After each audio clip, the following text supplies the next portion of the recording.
नमस्कार दोस्तों, मेरा नाम है हरीश साहू और मैं आप लोग को क्लास 10th का मैथ्स पढ़ाता हूँ। गणित सब्जेक्ट जो कि सीजी बोर्ड का है। ठीक है, तो हम लोग पढ़ रहे हैं अध्याय 2 जिसका नाम है दो चरों का रैखिक समीकरण, अंग्रेजी में बोलेंगे linear equation in two variables. तो इस अध्याय के हम पहुँच चुके हैं प्रश्नावली क्रमांक 3 में। ठीक है, और इसके अंतर्गत हम हल करने वाले हैं प्रश्न क्रमांक 4 को। तो चलिए दोस्तों, इसे हम हल करते हैं। तो प्रश्न बोलता है निम्नलिखित समीकरण निकाय के एक अद्वितीय हल के लिए के का मान ज्ञात कीजिए। ठीक है, तो ये हमें 4 समीकरण दिए हैं, चारों के हमें जो के दिया है, ठीक है, उसको क्या करना है, ज्ञात करना है के का मान। तो मैं आपको एक चीज़ इसमें बता देता हूँ। तो ये बोल रहा है कि एक अद्वितीय हल के लिए के का मान ज्ञात कीजिए। ठीक है, तो जो के का मान आएगा, ठीक है, के का मान, तो जो के का मान आएगा इसके लिए समीकरण का अद्वितीय हल नहीं होगा, अद्वितीय हल नहीं होगा। ठीक है, जो के का मान आएगा उससे, और के का अन्य मान के लिए, अन्य कोई भी मान के लिए समीकरण का अद्वितीय हल होगा। मतलब ऐसे प्रश्नों में आप देखना कि यदि के का जो मान आएगा उससे अद्वितीय हल नहीं होगा, बल्कि के अलावा कोई अन्य, के का कोई अन्य मान समीकरण के लिए क्या होगा, अद्वितीय हल होगा। ठीक है, तो इससे मैं आपको प्रश्न को हल करूंगा और उत्तर की जांच करके भी दिखाऊंगा, तब जाके आपको और अच्छे से समझ आएगा। तो चलिए दोस्तों, इसे हम हल करते हैं। तो इसके लिए हम पहला वाला को हल करेंगे। ठीक है, यहाँ पे लिखता हूँ मैं पहला। ठीक, इसे हमें जमा करके हल करना पड़ेगा ताकि आपको पूरे पूरे नंबर मिले। ठीक है, तो यहाँ पे हल लिखना, हल लिखने के बाद लिखेंगे दिया गया है, जो दिया गया है उसे ब्लैक में लिखता हूँ मैं, दिया गया है। अब जो समीकरण दिया है उसे आप लिखिए, के एक्स धन 2y बराबर 5 और 3x धन y बराबर 1, ये दिया गया है।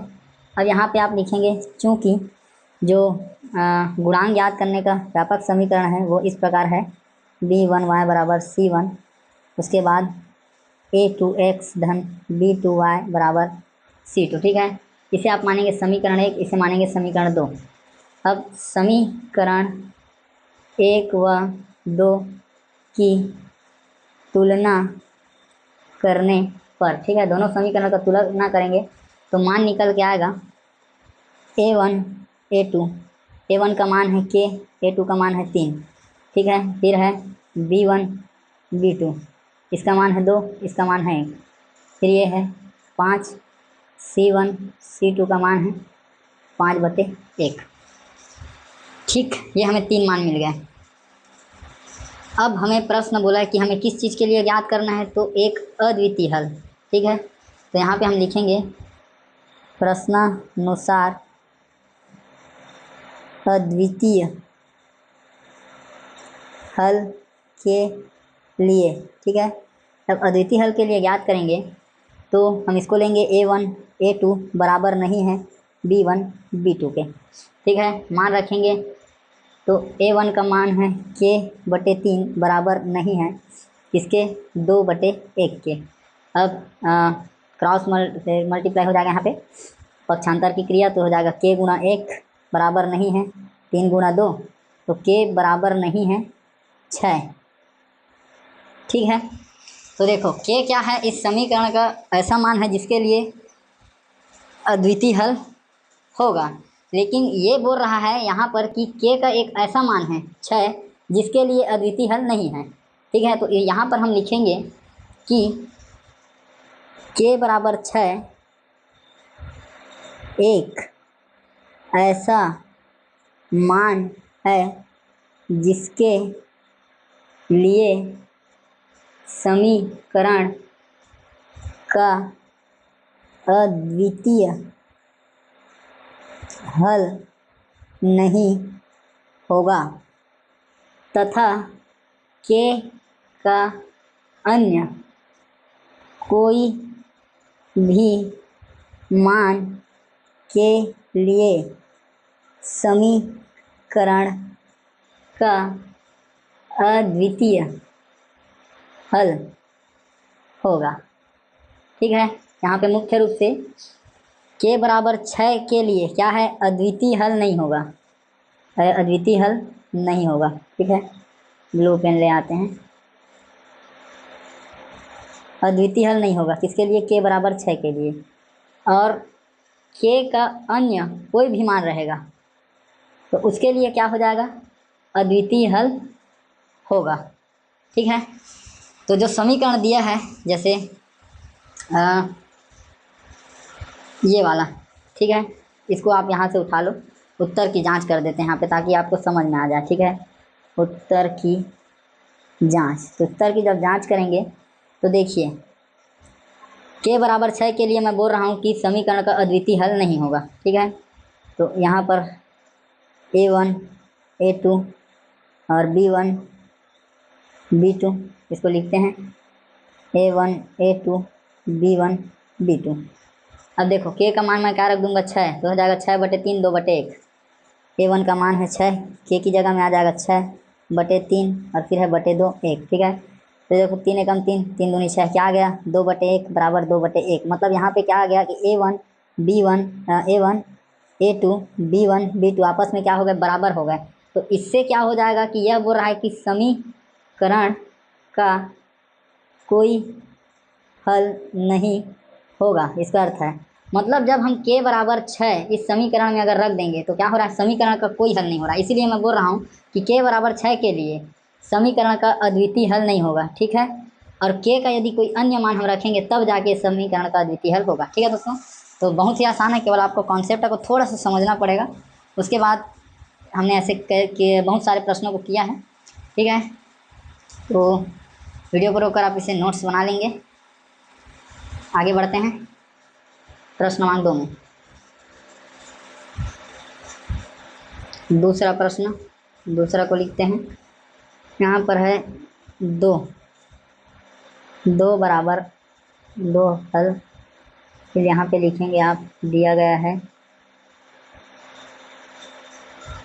इसके बाद 2 समीकरण x - 2y बराबर 3, फिर 3x धन ky बराबर 1। ठीक है, ये हमें समीकरण दिया है। क्योंकि हम जानते हैं इसके गुणांक को ज्ञात करने का व्यापक जो सूत्र है वो इस प्रकार है,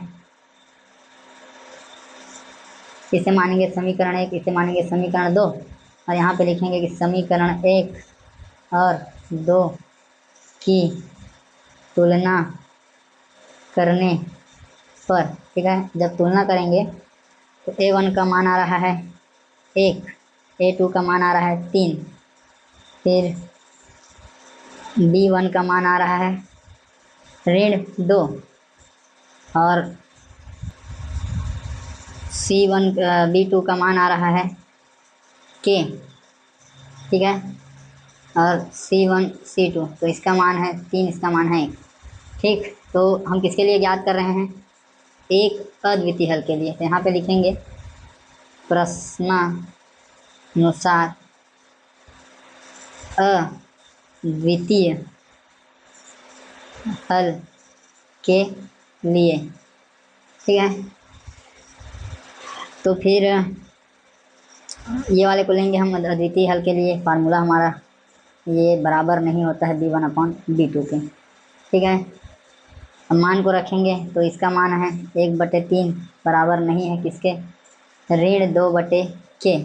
पक्षांतर करेंगे हो जाएगा k गुणा 1 बराबर नहीं है 3 गुणा -2, तब k का मान आ गया बराबर नहीं है -6।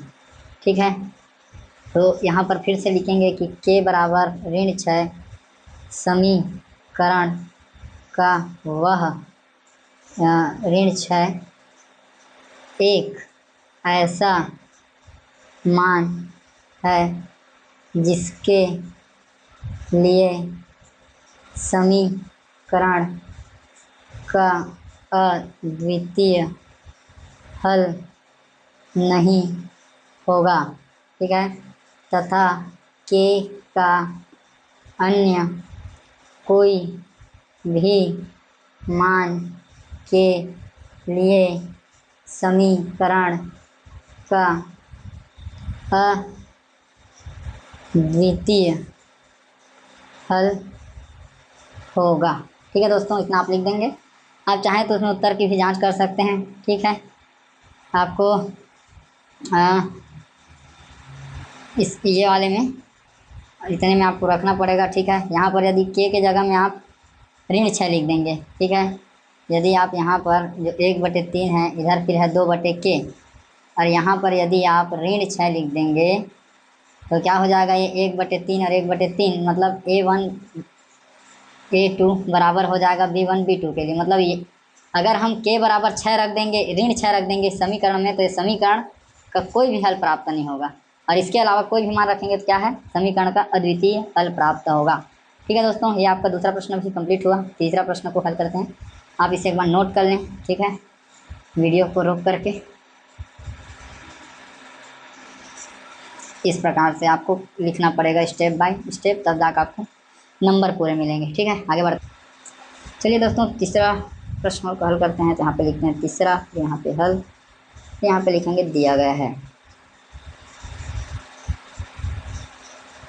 तीसरा है हमारा kx धन 3y बराबर k ऋण 3, फिर 12x धन ky बराबर k। ठीक है, चूँकि हम जानते हैं कि गुणांक ज्ञात करने का जो व्यापक समीकरण है वो A1x A2x फिर है धन B1y धन B2y बराबर C1 और C2 ये होता है। ठीक है, इसे मान लो आप समीकरण 2, इसे मान लो आप समीकरण 1। यहाँ पे लिखेंगे कि समीकरण 1 और 2 की तुलना करने पर, ठीक है, जब तुलना करेंगे तो A1 का क्या मान आएगा, A1 का मान आएगा k, A2 का मान आएगा 12, फिर B1 का मान आएगा 3, B2 का मान आएगा k, C1 का मान आएगा k ऋण 3, C2 का मान आएगा k। ठीक है, अब यहाँ पे फिर से लिखेंगे कि प्रश्नानुसार अद्वितीय हल के लिए, ठीक है, अद्वितीय हल के लिए ज्ञात करेंगे तो कौन सा सूत्र को लेंगे, A1 A2 B1 B2 बराबर नहीं है। ठीक है, तो चलिए इसमें मान को रखते हैं। तो देखिए A1 का मान है k,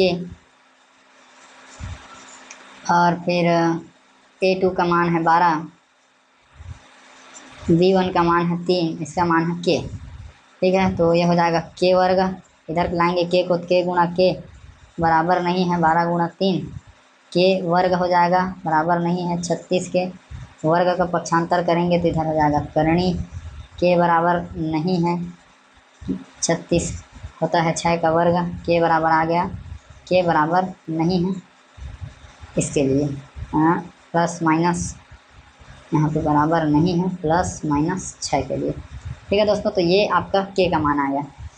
ठीक, तो k का 2 मान है, या प्लस रखेंगे या माइनस रखेंगे, दोनों के लिए यह क्या करेगा, समीकरण का अद्वितीय हल प्राप्त नहीं होगा। तो यहाँ पर लिख सकते हैं कि k बराबर प्लस माइनस 6 समीकरण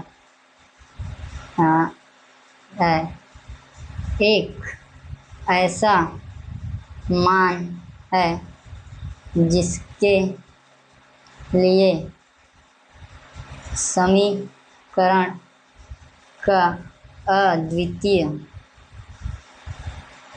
हल नहीं होगा। ठीक है, तथा k का अन्य किसी भी मान के लिए समीकरण का अद्वितीय हल होगा। ठीक है दोस्तों, इतना आप लिख लेंगे तो आपका तीसरा वाला भी कंप्लीट हुआ। के 2 मान है यहाँ पे, एक प्लस 6 एक माइनस 6। ठीक, तो चलिए अब आगे बढ़ते हैं। तो आपका जो अंतिम प्रश्न है वो इस प्रकार है, चौथा। ठीक है, तो दोस्तों चौथा आपका इस प्रकार से है, यहाँ लिखेंगे आप, दिया गया है 4x ऋण 5y बराबर k, और फिर है 2x ऋण 3y बराबर 12। ठीक, यहाँ लिखना चूँकि a1x धन b1y बराबर c1, a2x धन b2y बराबर c2। यह है समीकरण 1, यह समीकरण 2। अब हम लिखेंगे दोस्तों यहाँ पर समीकरण 1 और 2 की तुलना करने पर, ठीक है, जब दोनों का कंपेयर करेंगे, तुलना करेंगे, तो हमें मिल जाएगा a1 का मान 4, a2 का मान 2, फिर b1 का मान -5, b2 का मान -3 और c1 का मान k और c2 का मान 12, ठीक है। अब प्रश्नानुसार हम क्या कर रहे हैं, प्रश्नानुसार अद्वितीय हल के लिए ज्ञात करना है। प्रश्नानुसार, प्रश्न के अनुसार अद्वितीय हल के लिए, इसके लिए कौन सा सूत्र खोलेंगे, a1 a2 बराबर नहीं है b1 b2 के लिए, ठीक है। तो मान को रखेंगे तो ये हो जाएगा 4/2 बराबर नहीं है -5/3, ऋण 3, ठीक है। तो 4/2 बराबर नहीं है 5/3 के, ठीक है। तो यहाँ पर देखिए कि के है ही नहीं यहाँ पर, और अद्वितीय हल के लिए ज्ञात कर रहे हैं, ठीक है। तो यहाँ पर स्पष्ट लिख देते हैं कि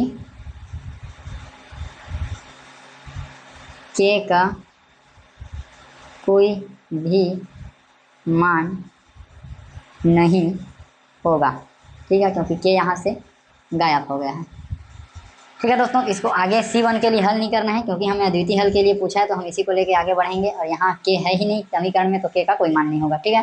तो हो गया दोस्तों आपका ये प्रश्न क्रमांक 4 कंप्लीट। उम्मीद करता हूँ आपको जो समझाने का प्रयास किया हूँ आपके समझ में आया है।